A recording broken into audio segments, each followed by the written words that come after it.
Charlie and the Chocolate Factory, Chapter 22. Along the Corridor. "Well, well, well," sighed Mr. Willy Wonka. "Two naughty little children gone.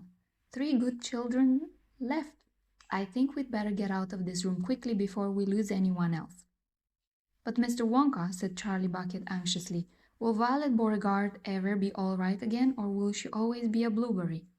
"They'll dejuice her in no time flat," declared Mr. Wonka. "They'll roll her into the dejuicing machine, and she'll come out just as thin as a whistle." "But will she still be blue all over?" asked Charlie. "She'll be purple," cried Mr. Wonka, "a fine rich purple from head to toe, but there you are. That's what comes from chewing disgusting gum all day long." "If you think gum is so disgusting," said Mike Teavee, "then why do you make it in your factory?" "I do wish you wouldn't mumble," said Mr. Wonka. "I can't hear a word you're saying. Come on, off we go. Hurry up, follow me. We're going into the corridors again."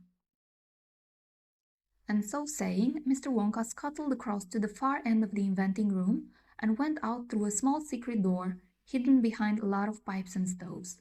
The 3 remaining children, Veruca Salt, Mike Teavee, and Charlie Bucket, together with the 5 remaining grown-ups, followed after him.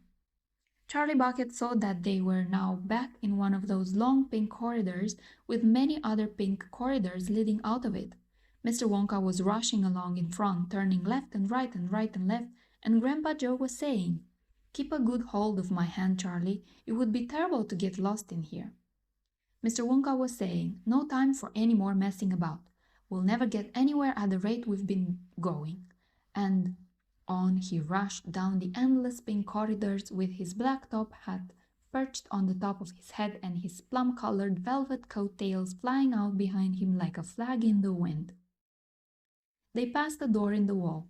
"No time to go in," shouted Mr. Wonka. "Press on, press on." They passed another door, then another, and another. There were doors every 20 paces or so along the corridor now, and they all had something written on them. And strange clanking noises were coming from behind several of them, and delicious smells came wafting through the keyholes, and sometimes little jets of colored steam shot out from the cracks underneath.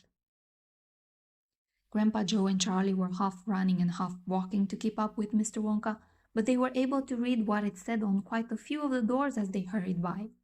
"Eatable marshmallow pillows," it said on one. "Marshmallow pillows are terrific," shouted Mr. Wonka as he dashed by.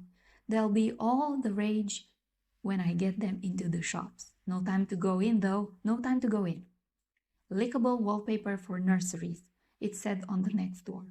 "Lovely stuff, lickable wallpaper," cried Mr. Wonka, rushing past. "It has pictures of fruits on it.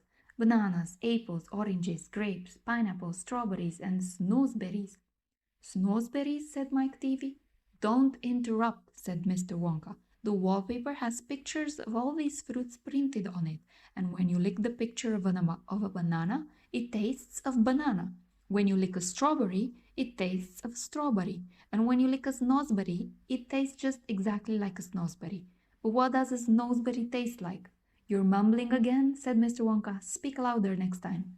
"On we go. Hurry up." "Hot ice creams for cold days," it said on the next door.